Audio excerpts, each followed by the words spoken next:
ओम शांति। 7 दिसंबर 2025। अव्यक्त वाणी। Revise date 2/2/2008। Headline. संपूर्ण पवित्रता द्वारा रूहानी रॉयल्टी और पर्सनालिटी का अनुभव करते अपने मास्टर ज्ञान सूर्य स्वरूप को इमर्ज करो। आज बाप दादा चारों ओर के अपने रॉयल्टी और पर्सनालिटी के परिवार को देख रहे हैं। यह रॉयल्टी व रूहानी पर्सनैलिटी का फाउंडेशन है संपूर्ण प्योरिटी। प्योरिटी की निशानी सभी के मस्तक में, सभी के सिर पर लाइट का ताज चमक रहा है। ऐसे चमकते हुए ताजधारी रूहानी रॉयल्टी, रूहानी पर्सनैलिटी वाले सिर्फ आप ब्राह्मण परिवार ही हैं, क्योंकि प्योरिटी को अपनाया है। आप ब्राह्मण आत्माओं की प्योरिटी का प्रभाव आदिकाल से प्रसिद्ध है। याद आता है अपना अनादि और आदिकाल। याद करो, अनादिकाल में भी आप प्योर आत्माएं, आत्मा रूप में भी विशेष चमकते हुए सितारे चमकते रहते हैं। और भी आत्माएं हैं, लेकिन आप सितारों की चमक सबके साथ होते भी विशेष चमकती है। जैसे आकाश में सितारे अनेक होते हैं, लेकिन कोई कोई सितारे स्पेशल चमकने वाले होते हैं। देख रहे हो सभी अपने को। फिर आदिकाल में आपके प्योरिटी की रॉयल्टी और पर्सनैलिटी कितनी महान रही है। सभी पहुंच गए आदिकाल में। पहुंच जाओ। चेक करो मेरी चमकने की रेखा कितनी % में है। आदिकाल से अंतिम काल तक आपके प्योरिटी की रॉयल्टी पर्सनैलिटी सदा रहती है। अनादिकाल का चमकता हुआ सितारा, चमकते हुए बाप के साथ साथ निवास करने वाले। अभी अभी अपनी विशेषता अनुभव करो। पहुंच गए सब अनादिकाल में। फिर सारे कल्प में आप पवित्र आत्माओं की रॉयल्टी भिन्न भिन्न रूप में रहती है, क्योंकि आप आत्माओं जैसा कोई संपूर्ण पवित्र बने ही नहीं हैं। पवित्रता का जन्मसिद्ध अधिकार आप विशेष आत्माओं को बाप द्वारा प्राप्त है। अभी आदिकाल में आ जाओ। अनादिकाल भी देखा, अब आदिकाल में आपके पवित्रता की रॉयल्टी का स्वरूप कितना महान है। सभी पहुंच गए सतयुग में। पहुंच गए, आ गए। कितना प्यारा स्वरूप देवता रूप है। देवताओं जैसी रॉयल्टी और पर्सनैलिटी सारे कल्प में किसी भी आत्मा की नहीं है। देवता रूप की चमक अनुभव कर रहे हो ना। इतनी रूहानी पर्सनैलिटी, यह सब पवित्रता की प्राप्ति है। अभी देवता रूप का अनुभव करते मध्यकाल में आ जाओ। आ गए।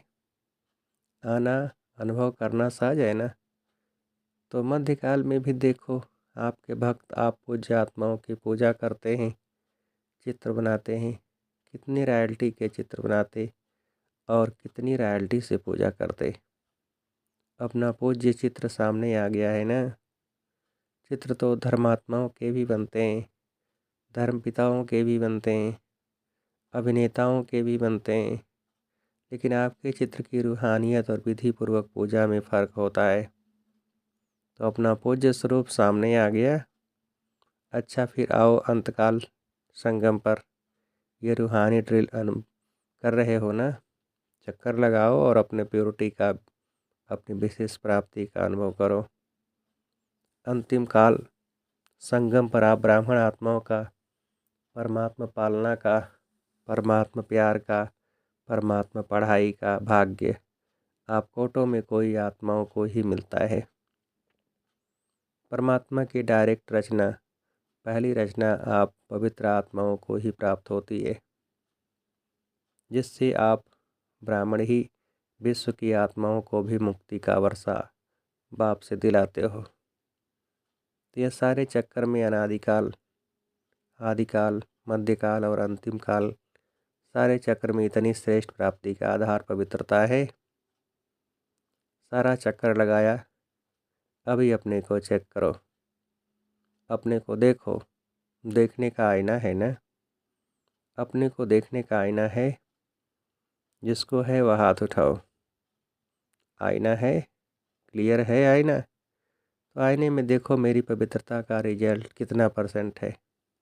पवित्रता सिर्फ ब्रह्मचर्य नहीं, लेकिन ब्रह्मचारी मन वचन कर्म संबंध संपर्क सब में पवित्रता है? कितनी परसेंटेज है? परसेंटेज निकालने आती है ना? टीचर्स को आती है, पांडवों को आती है। अच्छा, होशियार हो। माताओं को आती है माताओं को। अच्छा, पवित्रता की परख वृत्ति, दृष्टि और कृति तीनों में चेक करो। संपूर्ण पवित्रता की जो वृत्ति होगी वह बुद्धि में आ गई ना। सोचो, संपूर्ण पवित्रता की वृत्ति अर्थात हर आत्मा के प्रति शुभ भावना, शुभकामना अनुभवी होना। और दृष्टि क्या होगी? हर आत्मा को आत्मा रूप में देखना, आत्मिक स्मृति से बोलना चलना। शार्ट में सुना रहे हैं, डिटेल तो आप भाषण कर सकते हैं। और कृति अर्थात कर्म में सुख लेना, सुख देना, यह चेक करो। मेरी वृत्ति, दृष्टि, कृति इसी प्रमाण है। सुख लेना, दुख नहीं लेना। तो चेक करो, कभी दुख तो नहीं ले लेते हो? कभी कभी थोड़ा थोड़ा दुख देने वाले भी तो होते हैं ना। मानो वह दुख देता है तो क्या आपको उसको फॉलो करना है? फॉलो करना है कि नहीं? फॉलो किसको करना है? दुख देने वाले को, बाप को? बाप ने, ब्रह्मा बाप ने, निराकार की तो बात है ही। लेकिन ब्रह्मा बाप ने किसी बच्चे का दुख लिया, सुख दिया और सुख लिया। फॉलो फादर है या कभी कभी लेना ही पड़ता है। नाम ही है दुख। जब दुख देते हैं, इंसल्ट करते हैं, तो जानते हो कि यह खराब चीज़ है। कोई आपकी इंसल्ट करता है तो उसको आप अच्छा समझते हो, खराब समझते हो ना? तो आपको दुख देता है या इंसल्ट करता है? तो ख़राब चीज़ अगर आपको कोई देता है तो आप ले लेते हो, ले लेते हो थोड़े समय के लिए, ज़्यादा समय नहीं, थोड़ा समय। ख़राब चीज़ लेनी होती है तो दुख या इंसल्ट लेते क्यों हो? अर्थात मन में फीलिंग के रूप में रखते क्यों हो? तो अपने से पूछो, हम दुख लेते हैं या दुख को परिवर्तन के रूप में देखते हैं?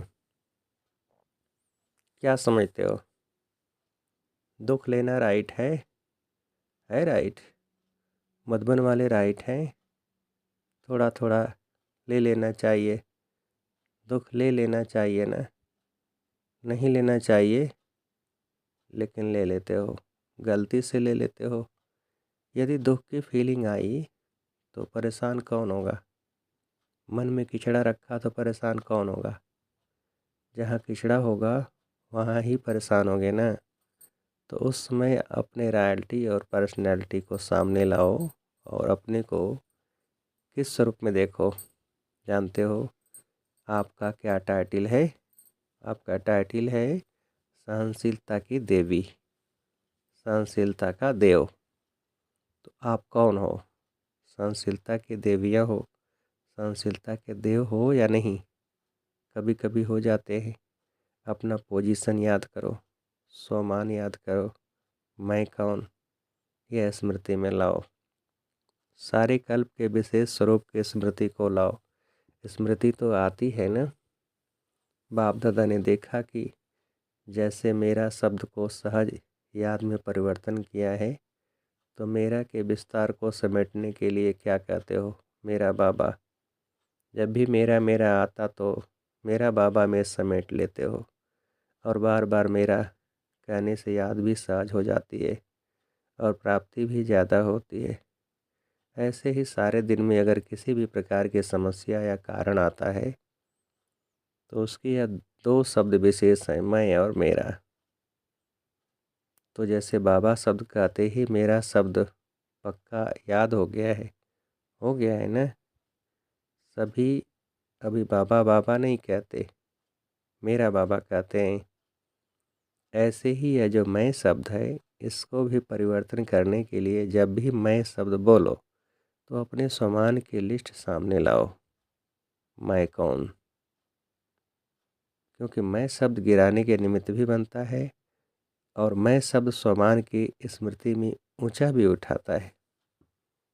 तो जैसे मेरा बाबा का अभ्यास हो गया है, ऐसे ही मैं शब्द को बॉडी कॉन्शियस की स्मृति के बजाय अपने श्रेष्ठ स्वमान को सामने लाओ। मैं श्रेष्ठ आत्मा हूँ, तख्तनशीन आत्मा हूँ, विश्व कल्याणी आत्मा हूँ। ऐसे कोई न कोई स्वमान में जोड़ लो तो मैं शब्द उन्नति का साधन हो जाए। जैसे मेरा शब्द अभी मेजॉरिटी बाबा शब्द याद दिलाता है, ऐसे मैं शब्द स्वमान की याद दिलाए, क्योंकि अभी समय प्रकृति द्वारा अपनी चैलेंज कर रहा है। समय की समीपता को कॉमन बात नहीं समझो। अचानक और एवरेडी शब्द को अपने कर्मयोगी जीवन में हर समय स्मृति में रखो। अपने शांति की शक्ति का स्वयं प्रति भी भिन्न भिन्न रूप में प्रयोग करो। जैसे साइंस अपना नया नया प्रयोग करती है, जितना स्व के प्रति प्रयोग करने की प्रैक्टिस करते हो रहेंगे, उतना ही औरों के प्रति भी शांति की शक्ति का प्रयोग होता रहेगा। अभी विशेष अपने शक्तियों की सकाश चारों ओर फैलाओ। जब आपकी प्रकृति सूर्य की शक्ति, सूर्य की किरणें अपना कार्य कितने रूप से कर रही है, पानी बरसता भी है, पानी सुखाता भी है, दिन से रात, रात से दिन करके दिखाता है, तो क्या आप अपने शक्तियों की सकाश वायुमंडल में नहीं फैला सकते? आत्माओं को अपनी शक्तियों की सकाश से, दुख अशांति से नहीं छुड़ा सकते? ज्ञान सूर्य स्वरूप को इमर्ज करो, किरणें फैलाओ, प्रकाश फैलाओ। जैसे स्थापना के आदिकाल में बाप दादा के तरफ से अनेक आत्माओं को सुख शांति के सकाश मिलने का घर बैठे अनुभव हुआ। संकल्प मिला जाओ। ऐसे अब आप मास्टर ज्ञान सूर्य बच्चों द्वारा सुख शांति की लहर फैलाने की अनुभूति होनी चाहिए। लेकिन वह तब होगी, इसका साधन है मन की एकाग्रता, याद की एकाग्रता। एकाग्रता की शक्ति को स्वयं में बढ़ाओ। जब चाहो, जैसे चाहो, जब तक चाहो तब तक मन को एकाग्र कर लो। अभी मास्टर ज्ञान सूर्य के स्वरूप को इमर्ज करो और शक्तियों की किरणें सकाश फैलाओ। बाप दादा ने सुना और खुश है कि बच्चे सेवा के उमंग उत्साह में जगह जगह पर सेवा अच्छी कर रहे हैं। बाप दादा के पास सेवा के समाचार सब तरफ के अच्छे अच्छे पहुँचे हैं। चाहे प्रदर्शनी करते हैं, चाहे समाचार पत्रों द्वारा, टीवी द्वारा संदेश देने का कार्य बढ़ाते जाते हैं। संदेश भी पहुंचता है, संदेश अच्छा पहुंचा रहे हो। गांव में भी जहां रहा हुआ है, हर एक जोन अच्छा अपनी एरिया को बढ़ा रहा है। अखबारों द्वारा, टीवी द्वारा, भिन्न भिन्न साधनों द्वारा उमंग उत्साह से कर रहे हो। उसकी सब करने वाले बच्चों को बाप दादा बहुत स्नेह युक्त दुआओं भरी मुबारक दे रहे हैं। लेकिन अभी संदेश देने में तो अच्छा उमंग उत्साह है। और चारों ओर ब्रह्मा कुमारी क्या है, बहुत अच्छा शक्तिशाली कार्य कर रही है। यह भी आवाज़ अच्छा फैल रहा है और बढ़ता जा रहा है। लेकिन सुनाएं क्या? सुनाएं। लेकिन ब्रह्मा कुमारियों का बाबा कितना अच्छा है, वह आवाज़ अभी बढ़ना चाहिए। ब्रह्मा कुमारियाँ अच्छा काम कर रही हैं, लेकिन कराने वाला कौन है? अब यह प्रत्यक्षता आनी चाहिए। बाप आया है, यह समाचार मन तक पहुंचना चाहिए। इसका प्लान बनाओ। बाप दादा से बच्चों ने प्रश्न पूछा कि वारिस या माइक किसको कहें। माइक निकले भी हैं, लेकिन लेकिन बाप दादा माइक अभी के समय अनुसार ऐसा चाहते हैं या आवश्यक है जिसकी आवाज़ की महानता हो। अगर साधारण बाबा शब्द बोल भी देते हैं, अच्छा करते हैं, इतने तक भी लाया है तो बाप दादा मुबारक देते हैं। लेकिन हमें ऐसे माइक चाहिए जिनकी आवाज़ की भी लोगों तक वैल्यू हो, ऐसे प्रसिद्ध हो। प्रसिद्ध का मतलब यह नहीं कि श्रेष्ठ मर्तबे वाला हो, लेकिन उसका आवाज़ सुनकर समझे कि यह कहने वाला जो कहता है इसकी आवाज़ में वैल्यू है। अगर यह अनुभव से कहता है तो इसकी वैल्यू हो। जैसे माइक तो बहुत होते हैं, लेकिन माइक भी कोई पावर वाला कितना होता है, कोई कितना होता है। ऐसे ही ऐसा माइक ढूंढो जिसकी आवाज़ में शक्ति हो, उसकी आवाज़ को सुनकर समझ में आवे कि यह अनुभव करके आया है। तो अवश्य कोई बात है, लेकिन फिर भी वर्तमान समय हर जोन हर वर्ग में माइक निकले जरूर हैं।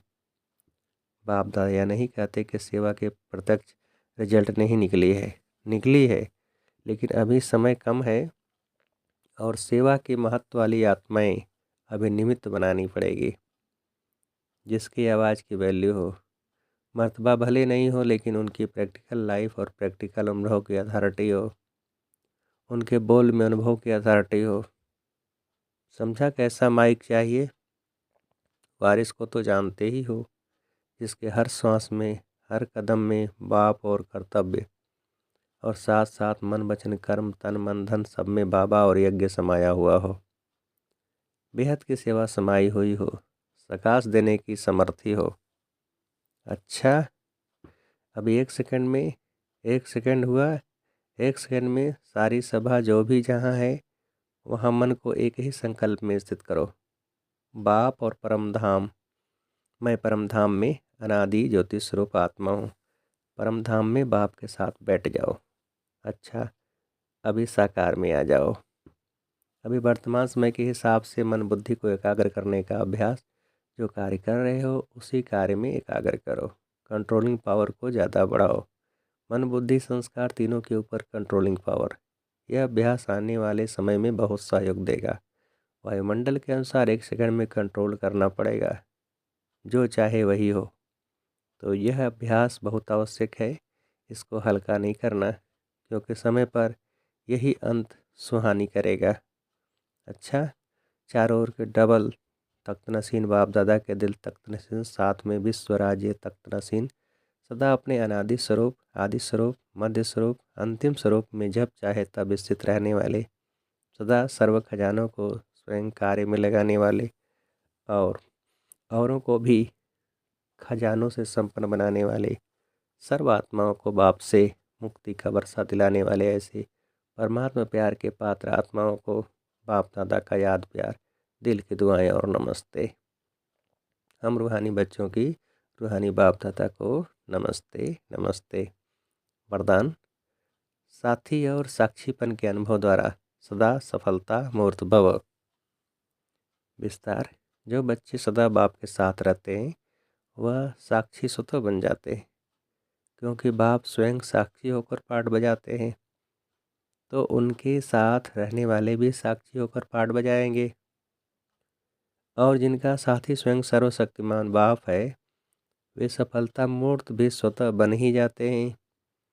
भक्ति मार्ग में तो पुकारते हैं कि थोड़े समय के लिए साथ का अनुभव करा दो, झलक दिखा दो, लेकिन आप सर्व संबंधों से साथी हो गए, तो इसी खुशी और नशे में रहो कि पाना था सो पा लिया।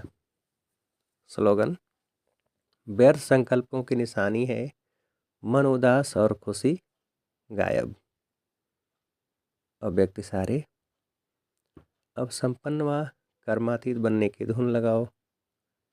बहुत काल अचल अडोल निर्विघ्न निर्बंधन निर्विकल्प विकर्म अर्थात निराकारी निर्विकारी और निरहंकारी स्थिति में रहो, तब कर्मातीत बन सकेंगे।